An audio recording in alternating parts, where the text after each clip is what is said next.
सभोपदेशक अध्याय 2। सुख की व्यर्थता।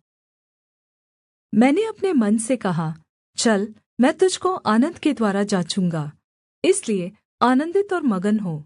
परन्तु देखो, यह भी व्यर्थ है। मैंने हँसी के विषय में कहा, यह तो बावलापन है, और आनन्द के विषय में उससे क्या प्राप्त होता है। मैंने मन में सोचा कि किस प्रकार से मेरी बुद्धि बनी रहे, और मैं अपने प्राण को दाखमधु पीने से किस प्रकार बहलाऊँ और कैसे मूर्खता को थामे रहूँ, जब तक मालूम न करूँ कि वह अच्छा काम कौन सा है जिसे मनुष्य अपने जीवन भर करता रहे। मैंने बड़े-बड़े काम किए, मैंने अपने लिए घर बनवा लिए और अपने लिए दाख की बारियाँ लगवाई। मैंने अपने लिए बारियाँ और बाग लगवा लिए और उनमें भाँति-भाँति के फलदाई वृक्ष लगाए। मैंने अपने लिए कुण्ड खुदवा लिए कि उनसे वह वन सींचा जाए जिसमें वृक्षों को लगाया जाता था।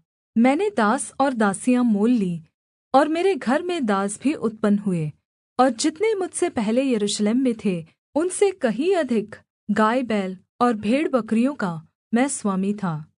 मैंने चाँदी और सोना और राजाओं और प्रान्तों के बहुमूल्य पदार्थों का भी संग्रह किया। मैंने अपने लिए गायकों और गायिकाओं को रखा, और बहुत सी कामनियाँ भी, जिनसे मनुष्य सुख पाते हैं, अपनी कर ली। इस प्रकार मैं अपने से पहले के सब यरूशलेम वासियों से अधिक महान और धनाढ्य हो गया। तो भी मेरी बुद्धि ठिकाने रही, और जितनी वस्तुओं को देखने की मैंने लालसा की, उन सभी को देखने से मैं न रुका। मैंने अपना मन किसी प्रकार का आनन्द भोगने से न रोका, क्योंकि मेरा मन मेरे सब परिश्रम के कारण आनन्दित हुआ, और मेरे सब परिश्रम से मुझे यही भाग मिला। तब मैंने फिर से अपने हाथों के सब कामों को और अपने सब परिश्रम को देखा, तो क्या देखा कि सब कुछ व्यर्थ और वायु को पकड़ना है, और सूर्य के नीचे कोई लाभ नहीं। बुद्धिमान और मूर्ख का अंत।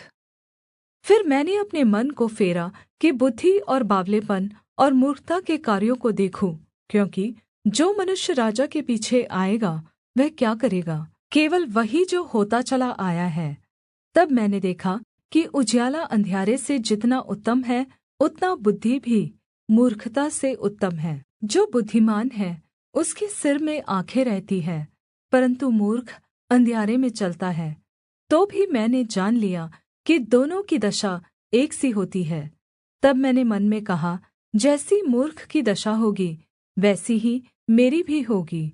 फिर मैं क्यों अधिक बुद्धिमान हुआ? और मैंने मन में कहा, यह भी व्यर्थ ही है, क्योंकि न तो बुद्धिमान का और न मूर्ख का स्मरण सर्वदा बना रहेगा, परन्तु भविष्य में सब कुछ भुला दिया जाएगा। बुद्धिमान कैसे मूर्ख के समान मरता है।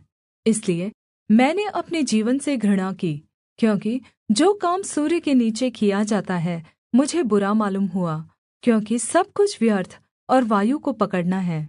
मैंने अपने सारे परिश्रम के प्रतिफल से, जिसे मैंने सूर्य के नीचे किया था, घृणा की, क्योंकि अवश्य है कि मैं उसका फल उस मनुष्य के लिए छोड़ जाऊँ जो मेरे बाद आएगा। यह कौन जानता है कि वह मनुष्य बुद्धिमान होगा या मूर्ख? तो भी सूर्य के नीचे जितना परिश्रम मैंने किया और उसके लिए बुद्धि प्रयोग की, उस सब का वही अधिकारी होगा। यह भी व्यर्थ ही है। तब मैं अपने मन में उस सारी परिश्रम के विषय जो मैंने सूर्य के नीचे किया था निराश हुआ, क्योंकि ऐसा मनुष्य भी है जिसका कार्य परिश्रम और बुद्धि और ज्ञान से होता है और सफल भी होता है। तो भी उसको ऐसे मनुष्य के लिए छोड़ जाना पड़ता है जिसने उसमें कुछ भी परिश्रम न किया हो।